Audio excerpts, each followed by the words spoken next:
hacer reconocer los diferentes tipos de violencia basada en género y generaciones, utilizando un enfoque ecosistémico, especialmente en el contexto de pandemia. Esto quedó, me parece, del año pasado que lo abordábamos, porque en pandemia ustedes saben que lo que nosotros notamos fue un aumento de situación violenta a propósito del confinamiento. Esas repercusiones aún las vemos, y también vemos, ya van a ver la clase que viene, elementos que tienen que ver, yo les voy como entretejiendo los temas para que ustedes puedan hacer una articulación también en la realidad después. Porque cuando nosotros estudiamos las cosas, las separamos, como les digo siempre, pero después, cuando tenemos al paciente enfrente en el primer nivel de atención y tratamos de escuchar, de abrir nuestros oídos, de abrir nuestra mirada, de tener una capacidad de observar más allá de lo que se ve, y poder tener una actitud clínica frente al paciente, tratando de entender lo que le pasa, articulamos todo lo que vamos aprendiendo en la formación. Entonces, bueno, en realidad lo que vemos últimamente, a propósito de esto que se plantea acá del contexto de pandemia, es el post-pandemia y mucha alteración en lo que tiene que ver con el miedo a salir, ¿no? Que va variando, por supuesto, ¿no? Se va presentando de diferentes maneras. Pero hay, de hecho, un miedo instalado a nivel social que se potenció, se podría decir. Algunas investigaciones plantean que todos los elementos estos que se encuentran vinculados a la pandemia tienen este efecto, iban a tener este efecto, y de hecho lo estamos viendo. Algunas investigaciones se hicieron en pandemia, y lo que planteaban eran que podían llegar a pasar estas cosas, y ahora las estamos como corroborando, digamos, en la clínica, a propósito de lo que generó el confinamiento. Una de las cosas que vemos como muy alterada a nivel de la salud mental es lo que tiene que ver con las manifestaciones de depresión y ansiedad, ¿no? Esto de pensar que, bueno, que no hay un futuro posible, que lo que viene va a ser peor de lo que ya es, ¿no? O bueno, o quedarse en esta situación de todas las repercusiones que tuvo la pandemia, las dificultades que generó en lo laboral, ¿no? Que mucha gente se quedó sin trabajo, que los niños y los adultos, si tenían trabajo, tenían que estar en muchas tareas en simultáneo, en muchas tareas en simultáneo. Entonces había que hacer nuevos acuerdos ahí adentro de casa, ¿no? Cuando los niños tenían que recibir clases por Zoom y los adultos tenían que trabajar por Zoom, bueno, se superponían las redes, las conexiones se complicaban, ¿no? Esto que me pasó a mí, en pandemia pasaba muchísimo, ¿no? Cuando nosotros teníamos que dar clase y a la vez habían otras personas en casa, generaba situaciones que yo no sé si le diría violentas, pero había cierto nivel de tensión en los contextos familiares que alteraba, y a nivel de la salud mental, y generaba la necesidad de nuevos acuerdos. Cuando esos acuerdos no se plantearon, bueno, los niños quedaron sin recibir en otros contextos, ¿no? Y siguiendo con el tema de la pandemia, quedaron sin recibir clases. Los niños más chiquitos, bueno, ni hablar, ¿no? En realidad quedaron bastante desprotegidos y muy acogidos a lo que tenía que ver con la convivencia y sus adultos referentes en el hogar. Entonces, bueno, un poco eso que dice contexto de pandemia tiene que ver con el post-pandemia, digamos. Conocer el perfil, otro de los objetivos que tenemos para la clase es conocer el perfil epidemiológico y la prevalencia del fenómeno en Uruguay, que ya les voy adelantando que es muy alta. Utilizar adecuadamente las pautas generales para las situaciones de violencia basada en género y generaciones. Y hay un mapa de ruta que nosotros tenemos como para guiarnos frente a las situaciones con las que nos encontramos, identificamos en diagnóstico de salud. Podemos guiarnos por estas pautas que hace referencia acá, a través de un mapa de ruta a seguir de acuerdo a la situación violenta con la que nos encontremos y hayamos diagnosticado e identificado. Manejar recursos de ayuda en situaciones de violencia. Esto sería, bueno, cuáles son las estrategias a seguir y conocer un poco cuáles son los recursos para poder llegar a eso, ¿no? En los objetivos específicos plantea definir e identificar las situaciones de violencia con los diferentes ámbitos en los que se desarrolla una persona, familia, la escuela, laboral y social, y sus repercusiones. Detectar factores de riesgo y protección apuntando a la valoración integral de acuerdo a cada caso. Valorar las repercusiones biopsicosociales de la violencia con énfasis en los aspectos psíquicos, emocionales y conductuales. Realizar un adecuado abordaje frente a los diferentes tipos de violencia, de acuerdo a protocolos existentes de manera interdisciplinaria e intersectorial. Esto es de uno de los artículos que ustedes tienen en la bibliografía, que es Lozano, del 2019, en donde define la violencia como el uso deliberado de la fuerza física o el poder, ya sea en grado de amenaza o efectivo contra uno mismo, otra persona, un grupo o una comunidad, que cause o tenga muchas probabilidades de causar lesiones, muerte, daños psicológicos, trastornos del desarrollo o privaciones. Esa es la definición de la OMS, que utiliza Lozano, la OMS no, la OPS, que la definió en 2003. Lo que define la violencia, dice, es el acto intencional de poder. Hay como, capaz que está bueno que les quede claro esto de las diferencias en lo que tiene que ver con el uso y abuso del poder que tiene una persona sobre otra, con el objetivo de someter, dominar, controlar a otra persona como fruto de desigualdad de poder, asimetría de las relaciones y primacía hegemónica del modelo patriarcal de las sociedades actuales, que no es requisito de la existencia del daño. Lo que plantea acá tiene que ver también con lo que veíamos la clase pasada en relación a esto de que, si hay una dominación de una persona sobre la otra, claramente no hay un acuerdo posible, ¿no? De hecho, ¿se acuerdan que yo les contaba que tengo una especialidad en todo lo que son abordajes familiares? Y las situaciones familiares, cuando el nivel de violencia es en diferentes aspectos y muy elevado, no está planteado, no es indicado hacer un proceso terapéutico. Acá no había leído algunos mensajes que ustedes ponían en relación a la pandemia y lo que generó, y sí, mencionaban algunos compañeros esto de la falta de trabajo, los cierres de comercios y demás. Acá se hace una... Perdón, recién dijiste que no era indicado hacer un proceso terapéutico. Sí. En sí, cuando el nivel de violencia es muy elevado, sí, o no cuando se se hace proceso combinan terapéutico. diferentes tipos de violencia. No es indicado un proceso terapéutico. Lo que podemos hacer son acudir a las pautas generales, estas que mencionaba más arriba, que tienen que ver con acciones.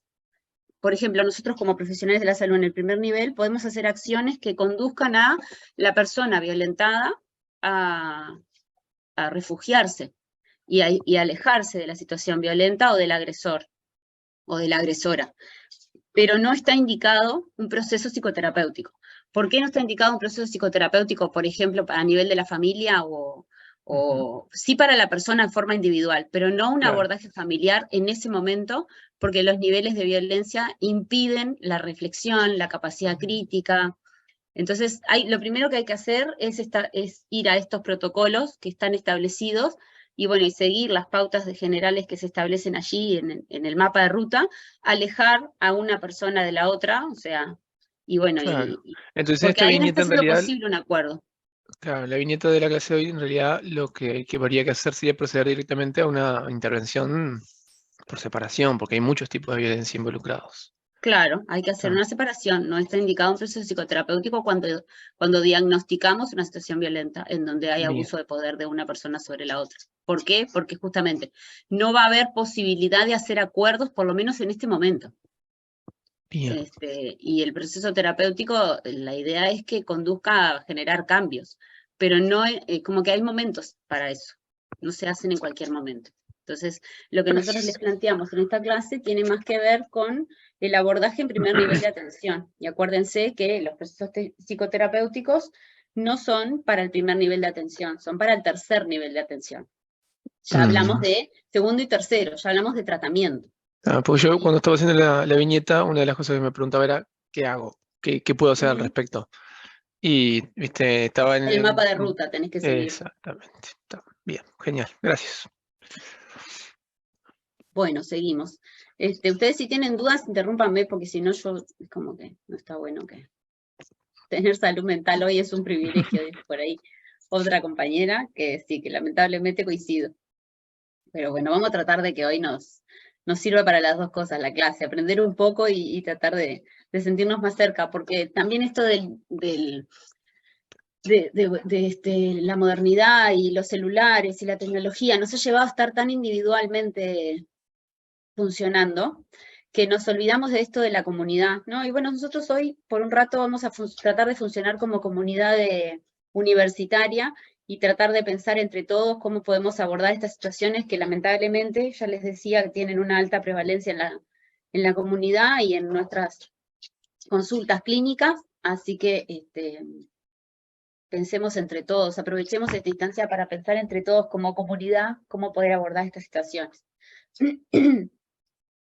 La violencia no es producto de la evolución biológica del ser humano, sino que es un fenómeno complejo, producto de la influencia y la evolución cultural. Es una conducta socioculturalmente aprendida y evitable. Se manifiesta cuando la agresión se torna intencional, deliberada y potencialmente dañina. Les recomiendo una película que es vieja, que está basada en un libro que se llama El Señor de las Moscas, en donde claramente ahí se puede ver que está en YouTube la película porque es vieja, entonces vieron que las películas viejas por suerte las encontramos fácilmente. Y ahí se puede ver cómo es esto del funcionamiento y las estrategias que se establecen en cuanto a agrupaciones, ya no de la familia, sino agrupaciones humanas. En realidad la película se trata de un grupo de estudiantes de secundaria, serían, primaria y secundaria, que Niños quedan perdidos. varados en una isla. ¿Alguno la vio? Sí, sí, sí. Está, bueno, capaz que lo podemos compartir en algún momento. Pero bueno, quedan varados en una isla, y esto que sí lo hablábamos la vez pasada, que lo hablábamos en relación a los agrupamientos y los funcionamientos de lo vertical y lo horizontal que se podían ir visualizando y estableciendo cuando uno ve un agrupamiento humano, y cómo se establece también un acuerdo de que va a ser alguien el que mande o dirija o organice, y otros que, más allá de que esos roles puedan ir cambiando, que no tiene por qué ser siempre el mismo, el líder, digamos, pueden haber diferentes líderes y pueden haber variaciones en esos líderes para que no se estereotipen los roles. Es bien interesante las lógicas de funcionamiento que se establecen, pero también es bien interesante los agrupamientos que se van dando en esa película. Se muestra muy claramente cómo es el funcionamiento de los seres humanos agrupados, digamos, y cómo podría llegar a ser muy violento un agrupamiento frente a otro, y también lo socialmente aprendido que dice acá, ¿no? Que bueno, que es una conducta claramente aprendida y que podría llegar a ser evitable en tanto la identifiquemos. Por eso una de las clases es, uno de los objetivos de la clase es como lograr eso, ¿no? Poder identificarlo y a tiempo. Bueno, tipos de relacionamiento, dice por acá. Conflicto interpersonal se configura como un proceso que tiene como producto de carácter subjetivo cognitivo, percepciones de metas incompatibles por al menos dos individuos. O sea, que sería un conflicto interpersonal con al menos dos individuos, que ocurre entre personas individuales o, por ejemplo, familias, amigos, autoridades y subordinados. Violencia implica el ejercicio de poder en todo momento con asimetría real o simbólica, donde los conflictos interpersonales se resuelven a través de la anulación de la voluntad del otro. Hacé lo que yo digo porque yo lo digo y punto, no importa lo que vos querés. Traducido así como en términos más claros, ¿no? Acá ponen un cartel que dice: importante, saber diferenciar ambas situaciones, especialmente cuando aparecen vínculos violentos sustentados en una historia previa de conflictos, relaciones intergeneracionales, padres-hijos, abuelos-nietos. Acá lo que plantea como importante tiene que ver con hacer una distinción, que nosotros habitualmente tenemos conflictos interpersonales, o sea, no, genera conflicto estar con otros. El conflicto, yo tenía una profesora que siempre decía, del conflicto nos tenemos que hacer amigos porque forma parte de la especie, ¿no? Vivimos en conflicto. El tema es cuando ese conflicto lo resolvemos, estoy muy entre comillas, porque no resuelve nada, al contrario, complica más, a partir o tratando de hacer una anulación del otro, ¿no? Entonces, bueno, ahí es donde tenemos que hacer esta distinción. Los conflictos existen y van a existir siempre. El tema es si lo resuelvo con un acuerdo con el otro, respetando lo que el otro piensa, y a la vez que el otro respete lo que yo pienso, y nos respetamos en esas diferencias y logramos establecer acuerdos que nos benefician a los dos, o acudimos a la violencia y anulamos lo que el otro dice y hacemos como que no lo escuchamos y hacemos lo que a nosotros se nos antoje con el otro. ¿Está? Esa es la distinción más importante. Características de los tipos de relacionamiento. Conflicto interpersonal implica la existencia de agresividad en el sentido que uno se enoja cuando se enfrenta con el otro y se da cuenta que el otro no hace lo que yo quiero que haga o no piensa como yo quiero que piense, y piensa distinto. Eso genera enojo en nosotros habitualmente y es normal que así pase, que eso pase. Y bueno, y a veces ese enojo nos lleva a algunas situaciones agresivas. No hay sometimiento, dice por acá, en el conflicto interpersonal de las partes. Los roles son intercambiables, o sea que a veces es uno el que se enoja y a veces es el otro. Se da esto del ataque y la defensa, se da una simetría de poder, se basa en una relación horizontal, las personas están enojadas, ahí va, ahí eso que decía más arriba, pero hay flexibilidad, y frente a esta flexibilidad es que vamos a plantearnos la posibilidad de hacer acuerdos. Sin embargo, en las situaciones violentas hay un claro sometimiento de uno sobre otro, entonces hay un claro ejercicio de poder, eso hace a la unidireccionalidad, como que hay uno sobre el otro. Una de las partes somete a la otra, los roles son fijos, uno siempre violenta y el otro es violentado. Por lo general los roles quedan estereotipados, ¿no? Ni siquiera hay alteración de que a veces me violentas vos y a veces te violento yo. Está como bastante marcado que siempre es el mismo el agresor. Eso agrava las cosas, en realidad.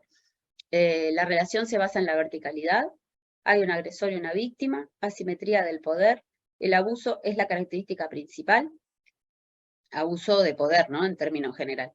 Se da el dominio y la indefensión aprendida, la víctima está siempre atemorizada, en presencia o en ausencia del agresor, que es quien ejerce la violencia, y hay una rigidez expresada en su máxima expresión. Pensado desde el modelo ecológico, la violencia explica lo multicausal, ¿no? Que hay múltiples determinantes para llegar a este tipo de manifestaciones violentas, que se identifican factores de riesgo en cada uno de los niveles, ¿no? El individual, el relacional, el comunitario y el sociocultural, y que a su vez está atravesado por esta perspectiva de género y generaciones. Como factores de riesgo podemos definir las condiciones que preceden el desarrollo de un determinado problema y que se asocian al incremento de la probabilidad de su aparición, que es probable que suceda, digamos. Y los factores protectores son aquellas condiciones que se asocian con menos chances de la aparición del problema. Ahora sí, la OMS en 2003 clasifica la violencia en 3 categorías. Violencia autoinfligida, que es de la persona hacia sí misma. La violencia interpersonal, que es la impuesta por el otro o por un grupo de individuos. Y la violencia colectiva, que es la infligida por grupos más grandes, como el Estado, los partidos políticos, las organizaciones terroristas. Manifestaciones de la violencia interpersonal, y acá podemos hacer distinciones, que es interesante hacerlas para poder entenderlas, porque, bueno, refieren en su simultaneidad, cuando aparecen en simultáneo, a la gravedad de la violencia. Entonces tenemos manifestaciones físicas, de violencia física, interpersonal física, la que consiste en cualquier acción u omisión que dañe o pueda dañar la integración corporal de una persona. Después tenemos la violencia psicológica. Esto, no sé si me van siguiendo, cualquier cosa me paran, ¿tá? Después tenemos la violencia psicológica, que es cualquier omisión o acción que cause o pueda causar un daño cognitivo, emocional o cultural. Incluye el maltrato emocional, gritos, insultos y humillaciones, así como conductas controladoras. Tenemos la manifestación de violencia interpersonal en lo que tiene que ver con la sexualidad, y refiere a todo acto sexual o tentativa de consumar un acto sexual, comentarios o insinuaciones sexuales no deseadas, acciones para comercializar o utilizar de cualquier modo la sexualidad de una persona mediante coacción por parte de otra, independientemente de la relación de ésta con la víctima, en cualquier ámbito, incluidos el trabajo y el hogar. Después tenemos la violencia patrimonial, que es la utilización no autorizada de recursos económicos o patrimoniales de otro, acciones que privan a la víctima de bienes que le corresponden o hacen uso inapropiado de estos. ¿Tiene alguna duda de las distinciones? No, en general están bastante claras. O sea, yo en vez de patrimonial hubiera dicho económica, pero sigue siendo más o menos lo mismo. Refiere lo mismo, sí. Bueno, violencia doméstica o intrafamiliar. Este tipo de violencia alude al ámbito en el que se produce la violencia, dentro de la familia o de los afectos cercanos. Incluye la violencia que sufren las mujeres por parte de las parejas, exparejas o familiares cercanos.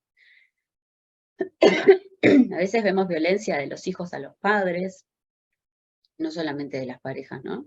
De los hijos a los padres, de los padres a los hijos, Sí, violencia algo que entre yo vi hermanos. sobre eso que me había llamado la atención, en la viñeta decía violencia generacional. Entonces lo busqué y en sí era cualquier situación de violencia que traspase las generaciones, ¿no? De un mayor a un menor, de cual sea. Claro, hacía referencia a eso que yo acabo de decir, sí. Y tuvimos justamente una conversación pero entonces es violencia doméstica. Y ahí yo le digo no, porque puede que sea de violencia doméstica entre dos personas que no están, Conviviendo. exacto, que no están conviviendo.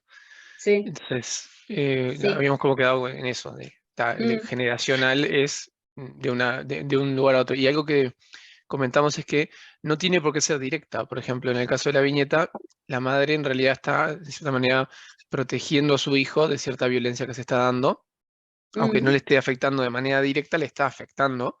Y o sea, ahí ya se dice que es violencia generacional, porque Claro. está atravesando una generación. Es que sí, la perspectiva esta planteada en el título tiene que ver con que puedan ustedes abordar las situaciones de violencia más allá de lo que vemos hoy en situ, ¿no? De quiénes son las personas que están y que conviven, sino que en realidad traspasa claramente. Y es a veces un patrón de dominio repetido que se va como trasladando y de generación en generación se repite. Tal cual. Bueno, bien. Entonces, incluye la violencia que sufren las mujeres por parte de parejas, exparejas o familiares cercanos, incorpora a niños, niñas y adolescentes, personas adultas mayores y también hombres. Según la ley 19.580, constituye violencia doméstica toda acción u omisión directa o indirecta que menoscabe, limitando ilegítimamente el libre ejercicio o goce de los derechos humanos de una mujer, ocasionada por una persona con la cual tenga o haya tenido una relación de parentesco, matrimonio, noviazgo, afectiva o de concubinato. Los, no me acuerdo a qué hace referencia esa sigla. Niños, niñas y adolescentes. Gracias.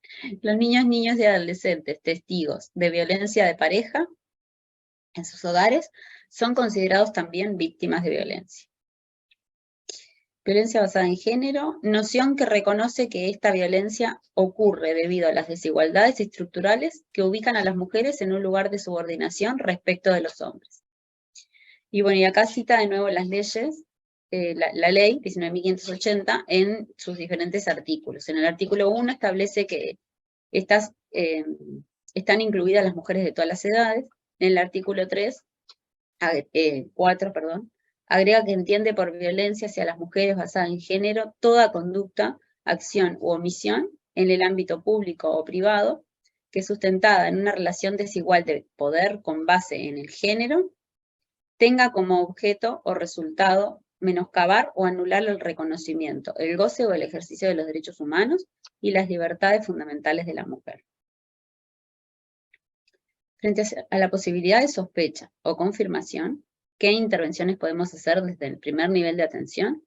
Y bueno, y acá hicieron las compañeras un esquema de lo que se plantea desde la bibliografía, de lo que se hace y de lo que no se hace. Que ojalá hubiera tenido esto cuando estaba haciendo las viñetas. Esto igual vieron que después queda visible para ustedes. Sí, ya lo tengo anotado. Llegué hasta la F. A veces hasta la F llegué. Bien, bueno, entonces, lo que se debe hacer o lo que se ha consensuado y que las investigaciones demuestran que sería lo más indicado hacer, tiene que ver con toda la línea que se plantea a la izquierda, que ahora lo leemos, y lo que no es recomendado a la derecha. Así que bueno, a la izquierda tenemos, ¿qué se debe hacer? Crear las condiciones que permitan y faciliten la entrevista. Confidencialidad, tiempo, disponibilidad personal, escucha atenta y respetuosa. Esto que a ustedes les parece tan obvio cuando estamos en situación, no tenemos por anticipado. En realidad, ¿vieron cuando vamos al examen que tenemos la consigna para el estudiante? Seguramente hay muchos de ustedes acá que capaz que ya la cursaron o no sé. O si no, lo conversan entre ustedes y saben cuál es la modalidad del ECOE, entonces claramente ustedes ya saben cómo funciona. Entonces, a veces lo que pasa ahí es que frente a la consigna, ustedes ya saben qué tema vamos a tocar. Entonces, así es mucho más fácil, si se quiere. Y además, como tenemos solo 7 minutos para rendir la prueba, en ese simulacro que hacemos, esto de la confidencialidad, del tiempo, de la disponibilidad personal y de la escucha atenta y respetuosa, se puede hacer, yo no digo que no se pueda hacer, pero no es mucho el tiempo del que disponemos. Pero también tenemos una ventaja, que es esa consigna del estudiante que nos dice que lo que vamos a indagar allí tiene que ver con violencia, por ejemplo, ¿no? Pero esa pista, nosotros en la consulta, en el primer nivel, no la vamos a tener. Entonces, esto de tomarnos un tiempito para generar una alianza de trabajo con el paciente es fundamental. ¿Qué decías, Gastón? Que cuando lo pienso, me hace pensar que no es muy representativo lo que es la prueba con respecto a la vida real. O sea, en la vida real, la prueba no aplicaría. Y los conocimientos que uno necesita para la prueba no son los mismos que uno necesita para poder hablar con una persona Por y supuesto lograr. que no. Por supuesto que no. Por eso insisto en esto. Hay algo que en la realidad nosotros tenemos que tener, que es justamente eso de la empatía, ¿no? Y del poder, en ese ratito que tengamos, capaz que en la realidad a veces nos pasa, ¿no? Que nos ponen consultas de 7 minutos, de 10 minutos. Pero bueno, no importa. No es tanto el tiempo que a uno le lleva a mirar al otro desde una actitud clínica y de compromiso en donde sean 3 o sean 30 minutos que voy a estar contigo, te voy a prestar atención y te voy a dedicar mi tiempo para que me cuentes qué te está pasando. Uh-huh. Entonces, bueno, esa es mi recomendación para la vida más que para el ECOE, ¿no? Porque, bueno, ustedes me van a decir, no, eso en el ECOE no lo podemos hacer porque no nos dan los tiempos. Está bien, en el ECOE no lo hagan. Si están conmigo, no pasa nada, pero quiero decir, pero en la vida sí. Entonces tiene que haber cierta actitud ahí que me haga dar cuenta de que después en la vida clínica profesional de ustedes, eso va a estar, porque fue considerado importante. A veces me ha pasado, ¿no? Que frente a los nervios, esto que van de una estación a la otra, y están con el papel ahí, la consigna del estudiante, qué tengo que hacer, qué tengo que preguntar, que no me da el tiempo, que estoy nervioso, que estoy rindiendo un examen, que no sé qué, que todo eso se tiene en cuenta. Entonces, no sé, preguntas que como en el apuro, Las haces de la mejor, quizás no de la mejor manera. No irían, claro, no irían en sintonía con esto de generar el espacio para que alguien te cuente cosas que después, aparte, el actor, está en el examen, el actor las tiene pensadas decir, pero no se las consultan, no se las preguntan, no A ver, también te puede llega pasar ahí. lo contrario. A un compañero me agarra y me dice, no, es que yo le pregunté de manera directa, ¿te pegan? Y luego cuando llegué a casa dije, qué horrible, no le puedo preguntar a alguien así. Porque no le Bien, puede. En el examen lo haces porque tenés que saber la información, pero en la realidad no puedes hacer eso. no se puede, perfecto, sí, tal cual, tal cual. Bueno, entonces, lo que sí se debe hacer, detectar esto de la rutina, ¿no? De cómo es en la lógica diaria, el vínculo que se establece con los que conviven, y bueno, y cuáles son pensando en esto de una consulta en el primer nivel de atención, cuáles son las modalidades predominantes de vincularse unos con otros, ¿no? Porque ahí uno puede identificar si se establecen acuerdos cuando se dan los conflictos, que ya sabemos que se van a dar, ya dijimos antes, o si la manera es someter al otro. Esto de detección de la rutina que dice ahí tiene que ver con eso. Tratamiento de las consecuencias directas e indirectas, bueno, esto tiene que ver con lo que decía antes, ¿no? En función de que nosotros identifiquemos que en vez de acuerdos lo que se hace es someter al otro a lo que yo digo y a lo que a mí me parece, hay ahí consecuencias, ¿no? ¿De qué manera someto a ese otro? Le pego, le grito, lo insulto, le digo, no, vos no opines porque no sabes de lo que estás hablando, vos no sabes nada, en realidad, bueno, ese tipo de cosas son a las que refiere cuando dice el tratamiento de las consecuencias directas o indirectas que puede generar un determinado modo vincular, si ustedes quieren, que está en la rutina de esos vínculos.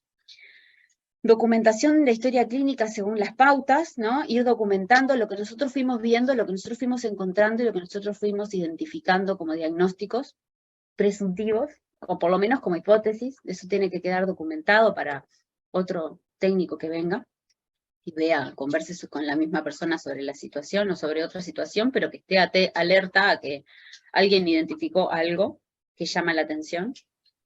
Contención, orientación, información, que bueno, eso lo vamos a ver dentro de unas diapos más adelante, cuáles serían los modos en que haríamos esa contención, esa orientación, esa información, y vinculación con servicios comunitarios y de ser necesarias referencias específicas de los centros especializados.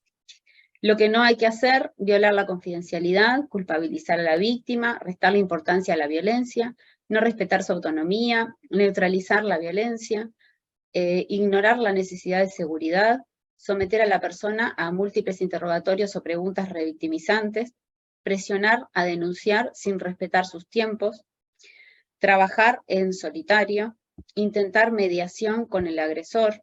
Eso es lo que yo les decía hoy, que tiene que ver con esto de que si ya hay un vínculo instalado agresivo, no se puede plantear una posibilidad de acuerdo en el momento. Eso lleva otro tiempo. Lo que hay que hacer acá es distancia, no intentar mediar con el agresor. Promover revinculación forzosa con el agresor en caso de niños, niñas y adolescentes, o omitir en el registro que identificamos esto, en el registro que hagamos de la historia clínica. Así que bueno, lo que desde la primera entrevista se detecta cierto riesgo, vamos a realizar detección y pesquisa en forma oportuna dentro de la consulta, brindando un abordaje desde una perspectiva de derechos, completar diagnóstico de situación, despejar la demanda concreta de la persona, evaluar sus necesidades, las repercusiones que tiene la violencia, valorar el riesgo para su integridad, evaluar las redes y los recursos de que dispone. Comenzar abordaje a corto plazo, trabajar con la persona para involucrarla en el proceso de cambio, fortalecerla para que se pueda sostener a mediano y largo plazo, y realizar seguimiento mediante consultas previstas o generando las que sean necesarias. ¿Cuáles son las situaciones de riesgo? Riesgo de homicidio, riesgo de suicidio y riesgo de violencia sexual. Entonces, bueno, riesgo de homicidio, recurrir a redes familiares, si no las hubiera, comunitarias o organizaciones especializadas en el tema. En caso de que no haya, trabajar, bueno, acá lo decía, trabajar, propiciar el ingreso a refugios o centros de cuidado, y considerar la posibilidad de la internación como factor, como manera de proteger también del agresor. Bueno, si identificáramos un riesgo suicida, tenemos que generar de manera inmediata una consulta con el especialista en el tema, que es el especialista en salud, pero específicamente el psiquiatra. Y estaría genial que ese psiquiatra trabajara de manera coordinada en un equipo, también pensando en esto de sostenernos como profesionales en diferentes especialidades, ¿no? Frente a estas situaciones que son tan prevalentes y tan difíciles de abordar desde una sola especialidad. Yo me acuerdo siempre de una vez que estaba viendo en conjunto una situación bastante jorobada, un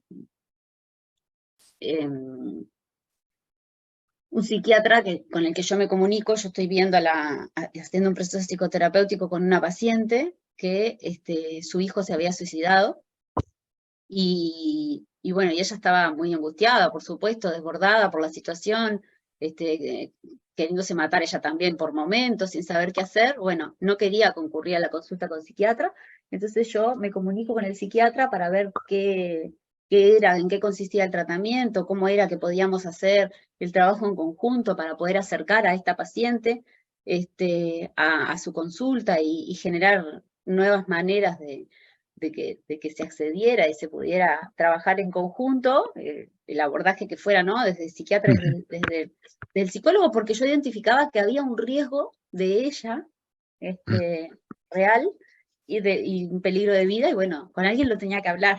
Y el psiquiatra me dijo, un psiquiatra famoso, diríamos, ¿no? Grado 5, con mucho conocimiento, con mucha formación y con mucha apertura a mi llamada, ¿no? Me dijo, ¿qué quiere usted que haga la psiquiatría con este tipo de situaciones? Lo cual me dejó pensando mucho, ¿no? Porque justamente no es una sola especialidad la que yo de lo que dijo aprendí mucho, porque bueno, justamente no es una sola especialidad la que puede llegar a abordar este tipo de situaciones, sino que las tenemos que pensar como equipo, porque una sola disciplina no lo va a poder resolver, digamos, por decirlo de alguna manera. Bueno, entonces, es otra de las situaciones de riesgo con las que nosotros nos podemos encontrar, lamentablemente, en el primer nivel de atención. Y también tenemos la situación de riesgo frente a la violencia sexual, para la cual hay distinciones y lineamientos distintos, mapas de ruta distintos, en función de lo que nosotros identifiquemos como riesgo, ¿no? Si riesgo moderado o alto, en donde vamos a realizar una interconsulta con un equipo referente en salud, y vamos a elaborar estrategias a corto, mediano y largo plazo para la intervención de la situación. Y si hay un riesgo si hay un ingreso en el tercer nivel, es necesario el trabajo en conjunto con el primer nivel, integrando la información de la situación, porque en realidad a veces estas situaciones de riesgo se dan y se identifican ya cuando están en el hospital, pero después el tiempo de internación no es tanto, y muchas veces la internación oficia más de protectora, pero en algún momento las personas vuelven al primer nivel, vuelven a sus hogares, y Me a estoy veces percatando lamentablemente de algo vuelven al agresor, interesante. a estar cerca del agresor, sí. Me estoy percatando de algo interesante. Si vos miras arriba, de las tres, de violencia sexual, suicidios y homicidios, los suicidios por lo menos es algo que tenemos bastante bien pautado, digamos, cuando notamos depresión, la escala de suicidio, es como que lo detectamos y lo atajamos, ¿no? Sí, Es mucho más ponele. difícil de intentar atajarlo porque a menos de que haya presencia de un arma o una amenaza directa, es bastante complicado percatarse. Y lo de la violencia sexual, en realidad, si lo pensás, ya dice moderado o alto, ni siquiera parece leve, porque normalmente cuando ya sospechás o lo tomás como riesgo, significa que ya aconteció un proceso anterior, ¿no? Claro, pero por eso es importante registrar todo en la historia, porque esta situación muchas veces que yo les decía que ocurre pila, ¿no? Sobre todo con niños y niñas y adolescentes, que hay, seguramente ustedes lo vieron cuando estuvieron en cuarto en el hospital, en el Pereira Rosell, que estaban mucho tiempo internados los niños, y que en realidad lo que se había identificado y lo que hacía que estuvieran internados eran situaciones de maltrato y abuso, no eran indicados O sea, Claro. la internación no era por motivos médicos, Es más, había una específicamente. cama específicamente que era para eso, todos los Claro, días. y no alcanzaba, seguramente. No.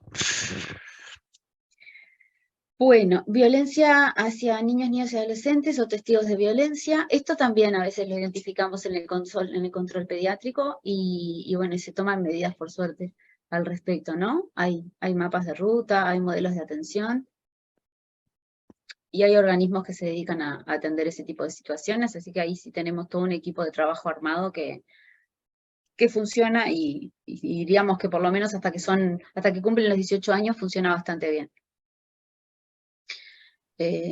Situaciones de violencia puntual no recurrente. Situaciones de violencia puntual no recurrente. Acá están los casos de violencia de bajo riesgo, basadas en pautas de crianza inadecuadas o situaciones puntuales de desborde, donde se debe trabajar con una metodología que apunte a la parentalidad positiva y a establecer pautas de crianza adecuadas, como intentando modificar eso, ¿no? Eso lo vemos hasta hoy, ¿no? Como a veces es violento cuando las personas dicen, yo a veces les digo a los padres, por eso son diferentes niveles de violencia, ¿no? Pero no deja de ser violencia.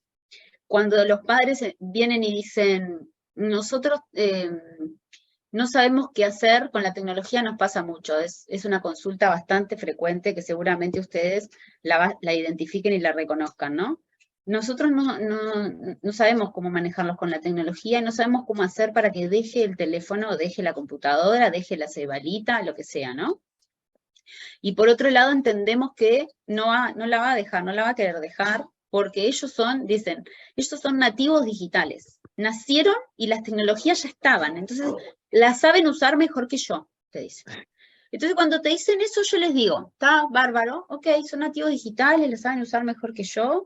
Es cierto, porque en realidad cuando yo nací no existía el celular, o existía, pero había muy poca gente que lo tenía y no era accesible como ahora a todo el mundo. Pero yo digo, ¿no? Las calles, los semáforos, ¿existían? La senda del medio hasta que te dice que vos tenés que ir para la derecha y vos tenés que venir para la izquierda. ¿Existía cuando nacimos? Existía, ¿verdad? Y no por eso no dejamos de enseñarle a nuestros hijos cómo cruzarlas. Que si tenés que la roja, que si tenés que la verde, que tienes que hacer en cada una. Entonces, lo que está fallando ahí es lo que tiene que ver con las pautas de crianza que dice acá, que hacen a la parentalidad. Entonces vos decís, bueno, está, bien, existía, siempre existió, las calles siempre existieron, y tu hijo cuando nació ya estaba en las calles, ya estaban señalizadas, todo, no por eso no enseñaste a cruzar. Entonces, para que después lo pudiera hacer solo, ¿no? Con las redes es exactamente lo mismo, las redes funcionan como antes los pasillos.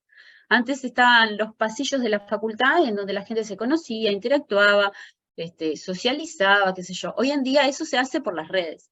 Entonces hay, como en todos los momentos socioculturales, cambios importantes en el modo en el que nos vinculamos, y eso hace que lo que tenemos que hacer es aprender. Nosotros como adultos, que de repente cuando nacimos y nos fuimos desarrollando, no existían estas cosas, no por lo menos al nivel del que existe hoy, que nos apabulla la tecnología y avanza todo el tiempo, y lo que tenemos es que poder interactuar con ella y aprender con ella. Entonces no es cuestión de dejarlos porque son nativos digitales y entonces van a querer jugar. Claro que van a querer jugar y es bueno que quieran jugar. Y alentémoslos a que usen la tecnología, pero alentémoslos a que la usen en su favor y no en su contra. Y contémosles los peligros que implican también. Para mí es lo mismo que existía antes, simplemente que ahora agarraron otro objeto, vamos a llamarlo. Antes, no sé, salían a jugar a la pelota y estaban todo el día y no estudiaban, por decir lo mismo, ¿no? ¿Qué pasa? El problema principal en realidad es no saber ponerle el límite, el problema de poner los límites y el mal manejo de las emociones por parte de muchos adultos. O sea, y eso lo puedes aplicar a cualquier generación. Antes te pegaban porque estabas jugando a la pelota o porque no volvías de jugar la mancha. Y hoy en día te pegan porque no estás en la No computadora. apagas la computadora, claro. Claro, el qué estás haciendo es indiferente. La realidad es El otra. tema es cómo lo resolvés. ¿no? Claro, Porque incluso a exactamente. veces me pasa que, bueno, el niño está muchas horas, en la consulta pediátrica me pasa, ¿no? Porque yo también doy clase en cuarto. Y está muchas horas, los pediatras le preguntan, ¿cuántas horas de pantalla por día? Y dice, está todo el día, o llega de la escuela y se pone con la pantalla, o llega al liceo y se pone con la pantalla, yo no sé qué hacer. Dice, ¿y qué hace? ¿No? La docente de salud mental pregunta, ¿y qué hace? ¿A dónde entra? Y, no sé, es como un mundo Participás del juego desconocido. del niño, exactamente. No Claro, pero ¿a participas. qué? Dale, bárbaro. Llega derecho a eso. ¿Y a qué llega? ¿Derecho a qué? Porque ¿a Mm. dónde se mete? ¿A qué juego? ¿A qué red? ¿Qué es Yo Y estuve en ahí una quedan como dotativa en en la blanco, no que, tienen ni idea. No se lo habían claro, preguntado. yo estuve en una Pero dotativa en bueno, la que discutían acerca de el momento de juego del chico, que el padre no solo no sabía lo que hacía, sino que ni siquiera sabía los horarios en los que lo hacía. El padre llegaba a las 6 de la tarde de trabajar y creía que había estado ahí todo el día, cuando en realidad el chico llegó a las 12, estudió, hizo la tarea, preparó el parcial y cuando ya dijo es hora de descansar, a las 5 o 6 de la tarde, merendó y se puso en la computadora y el padre llega para ver la computadora. Entonces, el padre creía que el chico estaba todo el día en la computadora y le generaba la situación de voy a imponer mi voluntad ante la del chico ahí porque va. creo que mi voluntad es más Ejercicio de poder. importante. Claro, ante gritos, insultos, lo que fuera. Cuando en realidad, simplemente el padre no estaba gestionando sus emociones y no se estaba comunicando con el chico, al punto en que ni siquiera sabía lo que el chico hacía. Y el Claro, problema era otro. claro. Y tenía una percepción equivocada de lo que el chico hacía, porque no se Claro. lo preguntaba. Ni siquiera se lo preguntaba a él mismo, ¿no? Decía, Sí, che, sí, ¿estaré no bien con lo que estoy haciendo? Capaz que ella hizo otras cosas que yo no vi. Ahí exactamente. va. Bueno, a eso refiere este tipo de situaciones, que son, que les diría que cotidianas. En el primer nivel de atención lo vemos todo el tiempo. Cuando el niño no hace lo que yo quiero que haga, y lo vemos en todas las edades, o el adolescente no hace lo que yo quiero que haga, la reacción inmediata es negativa. Es como, bueno, justamente para abordar y para plantear en el primer nivel, porque es el lugar más indicado para hacerlo, desde un cierto Si lo pensás, es una manejo. cierta imposición de tu pensamiento sobre el otro Claro, por el hecho de claro. que vos tenés cierto conocimiento y experiencia de, bueno, si no estudias no te va a ir bien en la vida, ¿no? Pero la manera de efectuar esa enseñanza Bueno, es lo que eso igual es falla. discutible, ¿eh? Yo a veces Es cierto, pienso hoy que en día hay chicos que conocimiento, saben más que nosotros. y yo a Sí, veces es pienso cierto. que conocimiento ocupa lugar, ¿no? Sí, sí. Y genera también mucha frustración y mucha, ¿cómo se diría? Cuanto uno más sabe, yo a veces digo, a veces quisiera no saber, Sí, porque no es tan protector como creemos estudiar. la paradoja de Capaz Homero. que tenemos más posibilidades en el mercado, pero no sé si tenemos. Y no sé, y tampoco, porque bueno. Bueno, en caso de violencia por parte de cuidadores de adultos mayores, puede deberse al síndrome de sobrecarga del cuidador y es necesario una intervención que apunte a generar otras alternativas de cuidado y de respiro. Esto aplica a niños y aplica a personas mayores, por, más allá de que el autor haya hecho la distinción, me parece que aplican en ambos casos. Bueno, apoyo en primera línea. Es el que debe brindar el equipo de salud en todos los niveles de atención a las mujeres que han sufrido, estoy viendo la hora y se me fue el tiempo. Han sufrido violencia. El apoyo en primera línea es muchas veces el servicio más importante que se puede brindar. Tiene una sigla para que la recordemos, que se identifica como ANIMA y tiene que ver con atención al escuchar, no juzgar y validar, informarse sobre las necesidades y preocupaciones de la mujer, mejorar la seguridad y apoyar. Signos que pueden ser indicadores de violencia, problemas actuales o reiterados de salud emocional como estrés, ansiedad o depresión, consumo excesivo de sustancias, ideas, planes o actos de autolesión o intentos de suicidio, lesiones físicas recurrentes sin explicación, infecciones repetidas en transmisión sexual, abortos espontáneos, embarazo no buscado, interrupciones voluntarias de embarazo, dolores o trastornos crónicos, consultas médicas reiteradas sin un diagnóstico claro. Bueno, y la bibliografía. Ahora dejo de compartir y pasamos a la viñeta. Si alguno de ustedes la tiene por ahí, la quiere compartir, si no yo la busco, me dicen.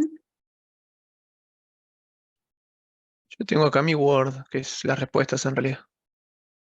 Está, capaz que leemos la viñeta entre todos.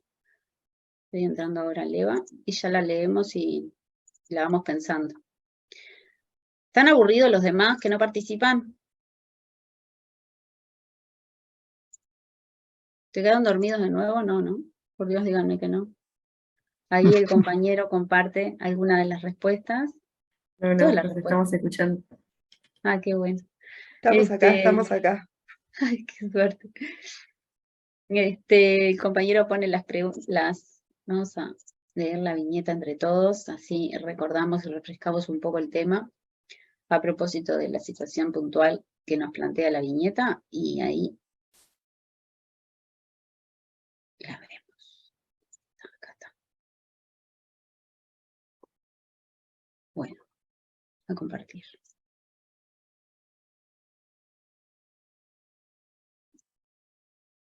Laura, de 43. ¿Alguien quiere leer?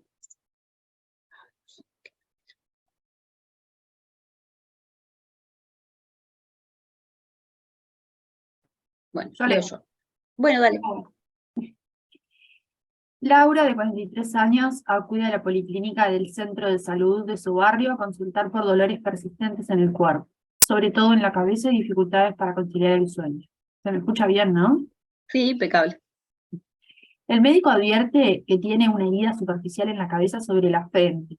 Al preguntarle qué sucedió, ella responde: como estoy tan floja, me levanté en la madrugada para ir al baño y me caí golpeándome en la cabeza con la punta de la cama. Pero no es nada, no me duele. Está separada hace 2 años de Julio, 50 años, con quien estuvo en pareja durante 20 años y vive cerca. Juntos tienen un hijo, Mateo, de 3 años de edad. Laura vive con su hijo, con su madre, Esther, de 63 años, asmática, y Mario, su hermano de 38 años, con empleo regular, en una vivienda propiedad de la familia en el barrio Colón. Laura actualmente se encuentra desocupada, luego de trabajar en una fábrica local que cerró durante la pandemia y no volvió a abrir. Vive de la pensión que percibe de su madre por discapacidad y la asignación familiar de Mateo. Refiere que desde los 18 años de edad siempre trabajó y era independiente. Entraban 2 sueldos a casa, pero la situación ahora es diferente.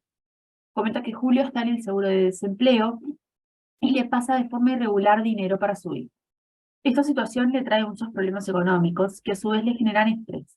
Además, discute permanentemente de esto con su hermano Mario. Este malestar se ve potenciado por la situación con su expareja, que la llama todo el tiempo y se presenta en su casa sin aviso previo. Laura cuenta que Julio todavía sigue siendo muy celoso y la amenaza con que si la ve con otra persona no sabe qué puede llegar a ser. Y refiere: estoy buscando trabajo, pero no es fácil. Julio me dice que no tengo que buscar, que tengo que quedarme en casa, que a mi edad ya no me van a tomar.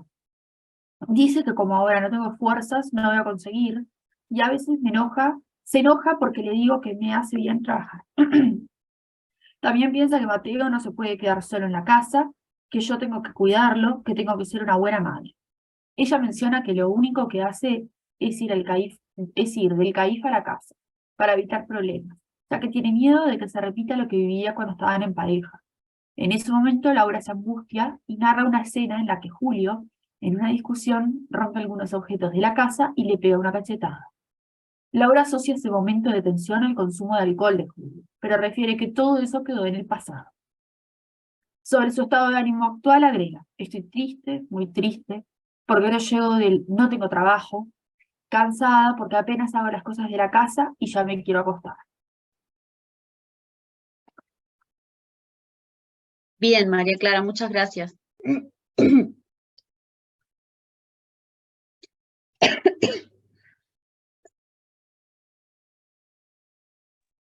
Ay, perdón, me vino un ataque de tos. Bueno, entonces,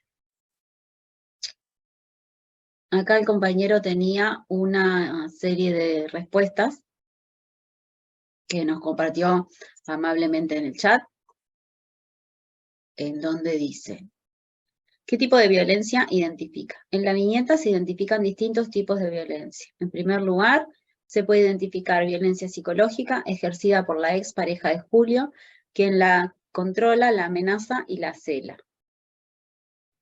La cela, sí. Eso quisiste poner. Además, se describe un episodio de violencia física en el pasado, cuando Julio le pegó una cachetada y rompió algunos objetos de la casa. También se puede identificar violencia económica, o que decíamos patrimonial, ya que Julio le pasa el dinero de manera irregular y ella tiene problemas económicos, lo que le genera estrés. Sí, además limita las posibilidades de esta situación en la que ella se siente amenazada, que es violencia psicológica, sí, una amenaza. Eso se relaciona con la violencia patrimonial, porque se genera esto de lo circular que decíamos en la clase, ¿se acuerdan? De que en la medida en que ella se siente amenazada, no sale más que a ir al CAIF y volver, y no busca trabajo porque tiene miedo de que la Se situación envuelve en esté una amenazada. burbuja. Claro. Sí, yo lo fui seccionando y dije, por más que muchas cosas tienen componente doble, lo seccioné para que Está fuese bien. entendible. No, está bueno que hagamos el ejercicio. Es como un ejercicio, en realidad, identificarlas. Pero muchas veces se ve más de una, o se relaciona. Finalmente, hay violencia de género y generacional, dado que Laura es una mujer adulta que vive con su madre y su hijo, a quien se le obliga a cuidar casi sin ningún respaldo o asistencia, generando una situación de vulnerabilidad y dependencia económica por parte de su expareja. ¿Algo más que quieran agregar? ¿Algún otro tipo de violencia que hayan identificado? ¿O alguna otra característica que quieran mencionar en relación a esta situación que nos leyó la compañera? A mí lo que me parece que también hay que tener en cuenta es que la violencia económica o patrimonial, y en este caso el impedimento para que Laura pueda conseguir trabajo, también hace que ella siga en ese círculo violento y se convierte, además de violencia, en un factor de riesgo para que el agresor siga ejerciendo violencia en contra de ella. Claro, sí, es bien como quedar entrampado en una situación de la que no sabes cómo salir. Y además, hay otro factor que no está directamente vinculado a la violencia, pero que estaba mencionado en las diapo, que es esto de la multicausalidad, ¿no? Cómo puede llegar a ser la violencia puede llegar a ser factor de riesgo. Vieron que ella al final dice que se siente muy triste porque no tiene trabajo y que está cansada porque apenas hace las cosas y ya se quiere acostar, ¿no? Ahí lo vamos a ver la clase que viene, pero claramente tenemos una problemática en nuestro país prevalente, lo que tiene que ver con salud mental, que hace a las situaciones de depresión y bueno, y esto de que si no está haciendo lo que se espera que haga, que es ir a llevar al niño al CAIF, está durmiendo. O sea que en realidad no le ha encontrado, ella no vibra con vivir. No hay un sentido por el cual vivir más que ir y traer al niño. Lo que sí es bueno es que identifica y quiere cambiar eso, porque está con la intención al menos de buscar trabajo. Entonces, bueno, intenta salirse de esa trampa en la que está. Algo que estaría bueno No lo indagar consigue. sería los síntomas de depresión en ella. Claro, ¿Cuánto tiempo sí. viene durando esto, etc., ¿no? Claro, y si habían algo de lo que antes disfrutaba que ahora no disfruta, ¿no? Tal cual. Porque capaz que esto de ir y llevar al niño al CAIF antes era mejor aceptado por ella o tenía como cierto interés en hacerlo y ahora ya lo hace casi como automáticamente. Hace eso, hace las cosas de la casa y se acuesta. Para determinar factores de riesgo y protección, presentes en la situación de Laura, podría ser relevante indagar sobre el historial de violencia de Julio, la situación laboral y económica actual de Laura y su familia, la dinámica de cuidado de su hijo Mateo, las posibilidades de sostenerla, el estado de salud mental de Laura y su capacidad para afrontar la situación, la red de apoyo y recursos disponibles en el entorno, el acceso a servicios de atención y protección a víctimas de violencia, entre otros aspectos. Bien. ¿Hay algún otro aspecto que se les ocurra mencionar?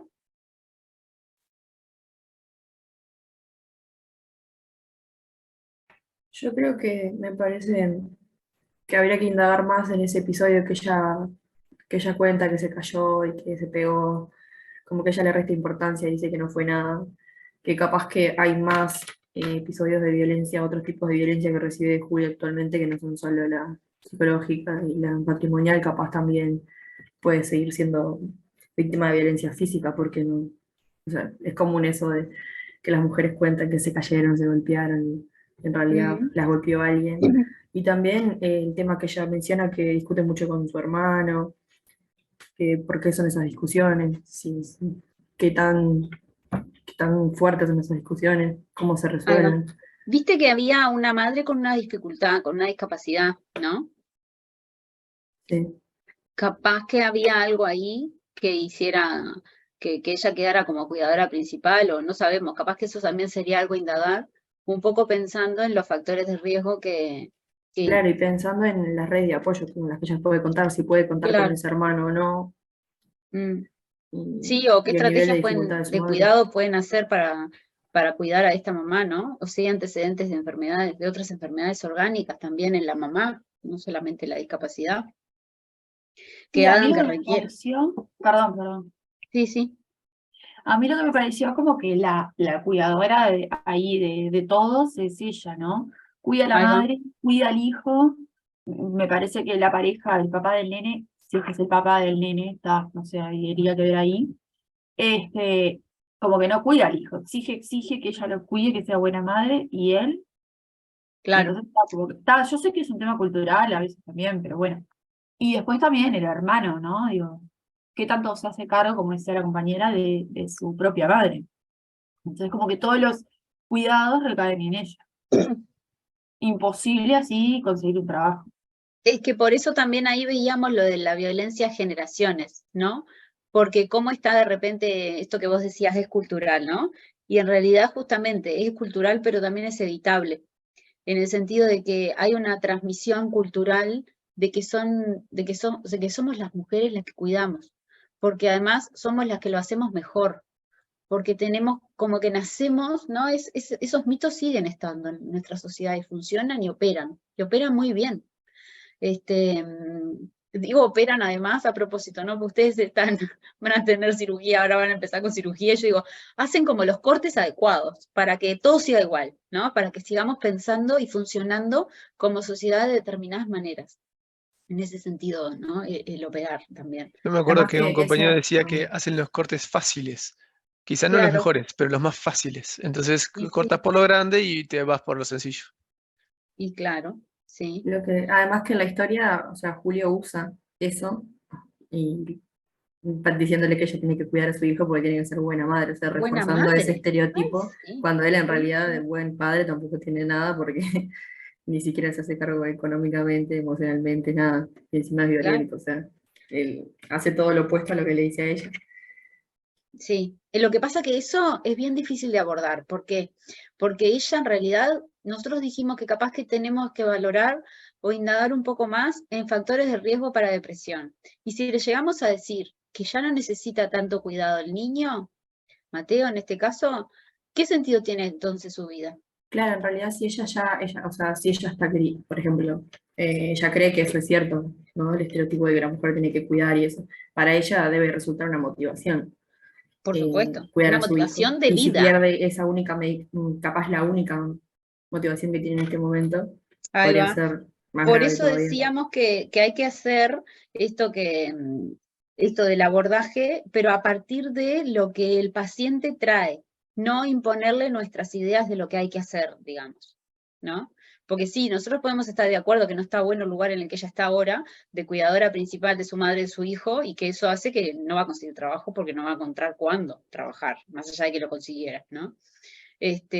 Pero bueno, hay que tener mucho cuidado qué es lo que ella quiere y qué es lo que ella necesita en este momento para sentirse mejor, Yo en este caso lo resignificaría. Le resignificaría para el hecho de que el trabajo es cuidar a su hijo. Claro, por ejemplo. Claro, pero eso es algo a A abordar, futuro. Sí, claro, poco a en poco. reiterada, capaz que no tanto en el futuro, sino que lo que plantearía, ahora lo vamos a ver cuando veamos lo del abordaje, pero en consultas más frecuentes, en donde justamente se pueda establecer un vínculo de confianza con esa persona Mm, y de sí, cercanía, y sí, de que lo que ella nos cuente va a quedar ahí y vamos a tratar de pensar con ella qué es lo mejor. Un poco por ahí. sí. Es algo que yo pondría como objetivo con las consultas con ella porque creo que sería una buena salida. Sí, sí. Y bueno, ¿qué otras cosas indagaríamos que nos ayudarían a entender esto del entorno y los factores de riesgo? Yo creo que pensando en antecedentes en Laura, como para sacarla un poco también de la situación actual y poder llevarla a, bueno, quién es ella, qué intereses tiene, cuál es su nivel educativo, si alguna vez trabajó, cómo se sintió, para qué se siente buena, porque también cuando uno piensa en buscar trabajo, uno dice, pero yo más o menos, ¿en qué, más o menos, por lo menos más o menos, ¿no? ¿En qué soy buena? ¿Para qué sirvo? ¿No? Porque digo, bueno, voy a ofrecer mis servicios en algo y alguien va a querer contratarme o pagarme por ese servicio, y bueno, ¿y qué hago bien? ¿No? ¿Para qué sirvo en ese sentido, no? Entonces tratar de investigar ahí un poco con ella en qué se siente que de repente se destaca o le sale mejor, no sé, ¿no? ¿Me A mí explico a lo algo que que me voy? parece, Mm, perdón, a mí algo que me parece también interesante para conocer a Laura más profundamente es también si fuera de lo que es esa familia ensamblada en donde ella vive, esa unidad doméstica, digamos, si fuera de esa familia, ella tiene amistades, por ejemplo, de confianza de una amiga, un amigo, redes en las que poder apoyarse, porque también está eso, ¿no? Por lo menos en la historia se la ve muy sola, en realidad, afrontando toda esta situación. O sea, que Ujú. evidentemente tiene síntomas de depresión y que se nota que su vida es como que ya no le está encontrando mucho sentido más allá de ese niño, ¿no? Entonces ver si también, si tiene o tuvo amistades, si hay alguna amiga, amigo, alguien en quien confiar fuera de esas cuatro paredes donde ella vive con su madre y su hermano. ahí va, sí, estoy Va a totalmente de ser toda una acuerdo. búsqueda, ¿no? Porque son 20 años de relación con esta persona y Mm. 3 de no estar en la relación, pero continuar con el mismo patrón, Y, ¿no? y que no sabemos cómo se dio esa relación, no sabemos cómo se conocieron con Julio, si en algún momento se estableció esto de identificar el ciclo de la violencia, ¿no? Si en algún momento se estableció y se rigidizó esta manera de operar en ellos, o si fueron al principio conflictos interpersonales que terminaron o devinieron en situaciones violentas y la manera en que encontraron de resolverlo fue así, a través de la violencia instalada. Si el embarazo fue planificado, si hubieron antes otro tipo de satisfacciones personales en cada uno de ellos, o bueno, o no, ¿no? Si es posible, la evolución del alcoholismo de él, que dijeron Sí, que es parte del pasado, pero sabemos ¿no? que eso es bastante difícil de dejar en el pasado. Sí, ¿qué hizo que se separara también de Julio, ¿no? Ujú. Porque en realidad no tenemos mucho dato sobre eso. Este, también es algo a valorar. Y Y no, sin eso ni que estaría hablar de bueno esto que ver. decía Jimena de las redes de contención en amigos, familia, vecinos, mismo vínculos con la comunidad y con las otras instituciones a las que ella acude, como puede ser el CAIF, ¿no? Y alguien iba a decir algo, perdón. Ah, creo que era yo. Iba a decir lo de respecto a la separación, ¿no? ¿Qué fue lo que motivó la separación? Porque, Claro. o sea, estuvieron juntos 20 años, el hijo Mm, tiene 3 años y ellos están separados hace 2, o sea, mm, tiene como cierta sospecha de que está vinculado al nacimiento del hijo, capaz que ella en esa situación violenta fue como la mejor forma que encontró para proteger al hijo, separarse. sí. Y capaz que en realidad la historia de violencia es mucho más antiguo que lo que ya relatan, por lo menos en la historia, que cuenta solo un episodio. Sí, y también valorar esto para cuando preguntamos cómo fue qué fue lo que motivó la separación y cómo fue que se dio, para valorar lo que tiene que ver con la toma de decisiones y la capacidad de ella de ser autónoma, ¿no? ¿Cómo fue que se separaron? ¿Quién lo planteó? Si fue un acuerdo, si se establecieron también acuerdos a futuro, de bueno, ahora que estamos separados, vos vas a ser el que lleve el niño al CAIF, pero yo voy a ser el que, no sé, otra cosa, o sea, que me ocupe de otra cosa, ¿no? Cómo fueron los proyectos a futuro ahí en función de la separación, ¿no? Y de cómo impactó también en el entorno familiar, en los que viven, en el vínculo con Mateo, ¿no? Cómo se reorganizó la cosa. Eso tampoco tenemos muchos datos y nos ayudaría para pensar con ella eso, que tiene que ver incluso con la concepción de género que se tiene, ¿no? También hay una cosa, ¿no? En este enfoque multidisciplinario que se hace del abordaje de las familias, por ejemplo, y en el caso que está presentando Laura, también lo que se podría ver es cómo, o sea, cómo si ese niño está teniendo algún tipo de cambio de conducta o está teniendo, porque estos episodios que viene relatando Laura, que son en el último tiempo, cómo notan las maestras del CAIF, cómo notan ese niño si hay algo que ha cambiado, si lo notan Perfecto, con los mismos sí. cuidados de siempre o no, si está estimulado, o sea, ese tipo de cosas, porque todo esto, cuando se da dentro de la unidad familiar, desborda también para el resto de los, Sí, afecta el de los desarrollo. integrantes. Sí, claro. ¿Qué le pasa con el CAIF? ¿Qué le pasa con la socialización? ¿Y qué le pasa con las conductas basales? Porque a veces los niños a través de las conductas básicas, como son el sueño y la alimentación, también dicen, ¿no? A veces son trastornos de conducta, pero a veces tienen alterado el sueño, tienen pesadillas, no quieren comer o comen un montón, ¿no? ¿Cómo ha afectado en Mateo, en este caso, el cambio, la separación de sus padres y el modo en el que se vincula con cada uno de ellos? Si se establecen visitas, lugares de las visitas del padre hacia el niño, ¿cómo fue eso? Si fue a través de un juzgado que lo visita o se hicieron acuerdos entre ellos, lo cual podríamos pensar que no, que es también como medio impuesto. Entonces, si acudieron a un juez para que justamente desde lo social se establezca un límite en esto que es la violencia, o no.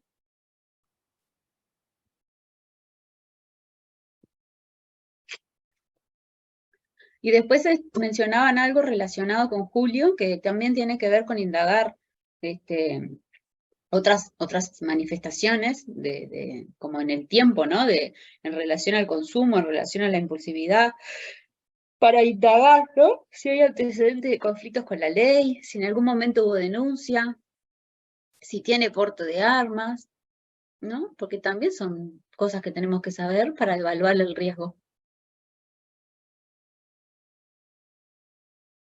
Qué necesidad de preguntar esas cosas, dirán ustedes, ¿no? Pero bueno, sí, es necesario. Por algo es multidisciplinario, no podemos abarcar todo. Lo tenemos que saber. No, pero claro, pero lo tenemos que saber porque tenemos que hacer un diagnóstico en donde si el riesgo es moderado o alto. De hecho, muchas veces se lo preguntamos eso en el examen. Y vos decís, me olvidé de preguntarle porte de armas. Bueno, no es menor, porque no es lo mismo. El riesgo no es el mismo. Si es violento y tiene un arma, que si es violento y no tiene un arma. ¿No? Cuando tiene un arma, riesgo de muerte. Cuando no Me la acuerdo tiene, que, me acuerdo que una profesora me dijo eso y a los 5 minutos me dice, sí, está, igual no te lo van a decir. Y yo me quedé como, bueno, no, está bien, pero igual, le pregunto viste no. que hay otras armas, ¿no? Porque en realidad, potencialmente, cualquier objeto puede ser dañino. Sí, No por tiene por qué eso. ser O sea, en realidad, un por arma. eso mucho no sabes si te puedes guiar. O sea, a menos Mm, de que sea muy evidente y te lo diga, va a ser difícil que te diga. Capaz tiene un arma y no te lo va a decir nunca. capaz. Y sí, porque la mayoría de las veces no es Legal. porte legal, entonces no te lo dice. Pero a veces te lo dice. No Sí, sí, siempre, a veces te lo hay dice. de todo. Hay de todo. Bueno, y como factores protectores, un factor protector, muy protector, es concurrir al control de salud y contarle todo Y esto al médico. exacto, sí, estaba buscando ayuda, estaba a punto de decir. El ánimo de encontrar ayuda. O sea que tiene un buen vínculo con el sistema sanitario, lo cual sin duda es un factor protector, ¿no? Y bueno, también está en asistencia social, o sea, está, vamos a decir, metafóricamente hablando, abrazada por los planes sociales, o Ujú. sea, por ahí Claro, también tiene apoyo, contenida. contenida. Esto del sostén pasa un poco por la institución salud. Sí, hay un buen vínculo con el sistema educativo también, por lo menos a propósito de Mateo, ¿no? Mm. Vivir en la casa de familia con su madre y su hermano y no Y convivir con el agresor también es un factor protector. bueno, en realidad el agresor tiene libre entrada a su hogar, entonces Pero ya no no. convive con él. Viste que Sí, se separaron y se fue. sí, sí, Tiene tenés libre razón. entrada, pero no entendí que se queda a dormir, por ejemplo. Que si quiere se queda, eso no. Esas son cosas que a mí me gustaría indagar. También me gustaría indagar la Bueno, relación con la madre, ¿viste? Porque, sí, la pues relación no, con la no madre. aclara y, ¿viste? Mm, Uno nunca sabe. sí, bien.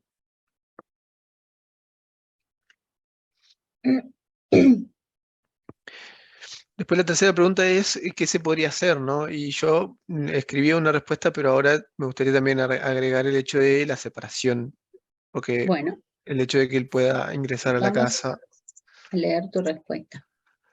Desde el primer nivel de atención, ¿se podría plantear una estrategia de abordaje integral que incluya acciones en determinadas áreas, tales como intervenciones en salud para abordar los problemas físicos y emocionales que Laura presenta, apoyo y orientación para el fortalecimiento de su red de apoyo y el acceso a recursos comunitarios, valoración de la situación de su hijo Mateo y diseño de un plan de cuidado, derivación a servicios especializados en atención y protección a víctimas de violencia de género?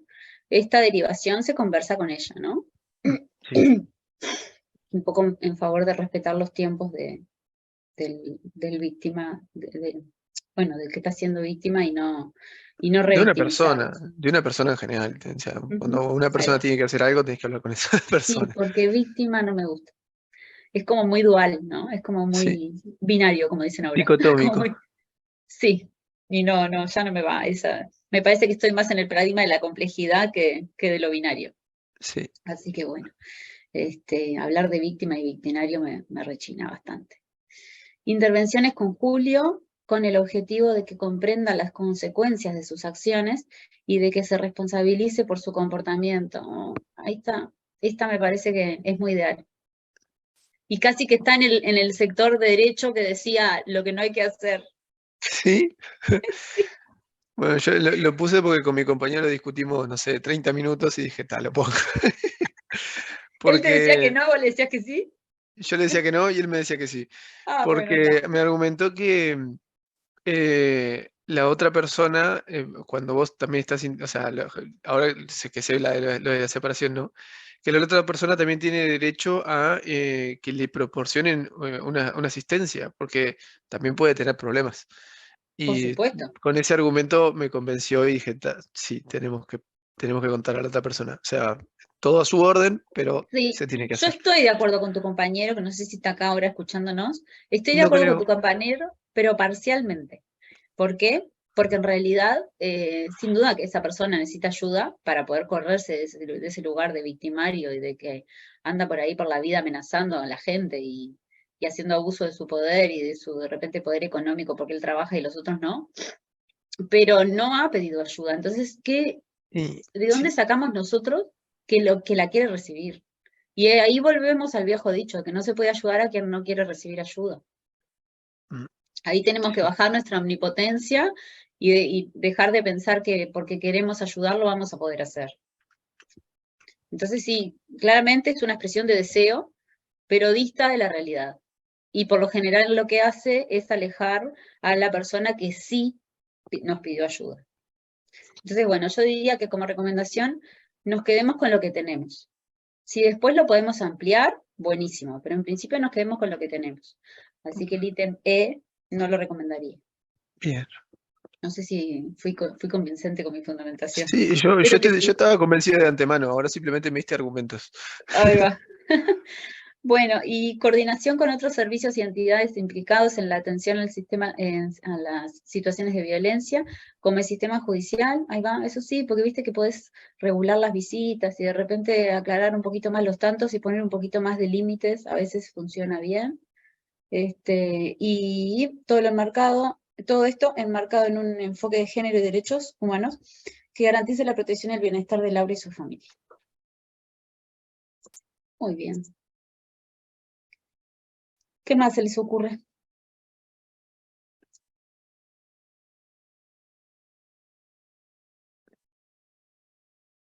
Alguna de las cosas ya las dijimos, me parece.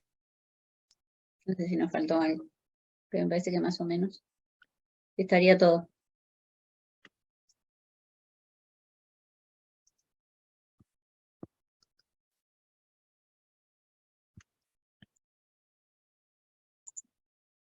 Bueno, si están de acuerdo, dejamos por acá y nos Bueno, vemos la próxima, que ahora sí va a ser el lunes.